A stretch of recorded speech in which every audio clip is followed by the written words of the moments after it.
আমি অপু বিশ্বাস ২০০৭ থেকে আমার জার্নি শুরু। তো একজন অভিনেত্রী হিসেবে পাশাপাশি এখন আমি একজন মাও বটে। আমার দায়িত্বের জায়গাটা অনেক বেশি। আমি যখন সিনেমা করেছি খুব মনোযোগ দিয়ে সিনেমা করেছি। ঈদ নিয়ে কাজের পরিকল্পনা এখনো ওইভাবে করা হয়নি। তবে দেখা যাক, আপনাদের সাথে হয়তোবা আবারও কোনো না কোনো প্রোগ্রামে দেখা হয়ে যেতে পারে। তখন যদি সেই প্ল্যানিংটা তৈরি হয় তখন আমি শেয়ার করতে পারবো।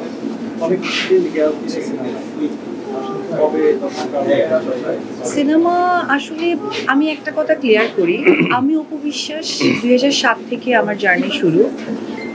২০১৫ পর্যন্ত বড় পর্দা ছাড়া আপনারা কোনো এন্ডোর্সমেন্টে দেখেননি।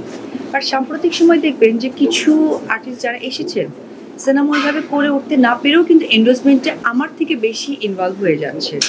তো একজন অভিনেত্রী হিসেবে পাশাপাশি এখন আমি একজন মাও বটে। আমার দায়িত্বের জায়গাটা অনেক বেশি স্ট্রং।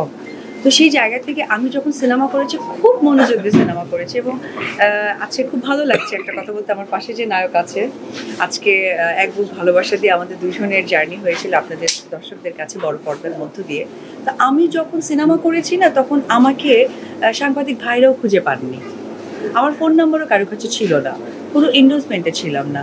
কিন্তু এখন সাম্প্রতিক সময় ম্যাক্সিমাম আর্টিস্ট একটা ছবি না করতে কিন্তু যেভাবে এন্ডোর্সমেন্ট করছে, তো সেক্ষেত্রে তো আমি খুবই ভালো বুঝেই কাজ করছি যে দীর্ঘ ৮, ৯, ১০ বছরের মতো আমি যখন সিনেমা করেছি তখন কোনো এন্ডোর্সমেন্টে ছিলাম না। আফটার মাদার আমার কাছে মনে হয়েছে যে অ্যাজ এ সেলিব্রিটি আমার দায়িত্ববোধ থেকে এন্ডোর্সমেন্ট করা দরকার। তো বড় পর্দা এবং এন্ডোর্সমেন্টটাকে আমি দুই ভাগেই ভাগ করে কিন্তু প্রেজেন্ট করেছি। সো আমার মনে হয় বুঝেছেন আপনারা।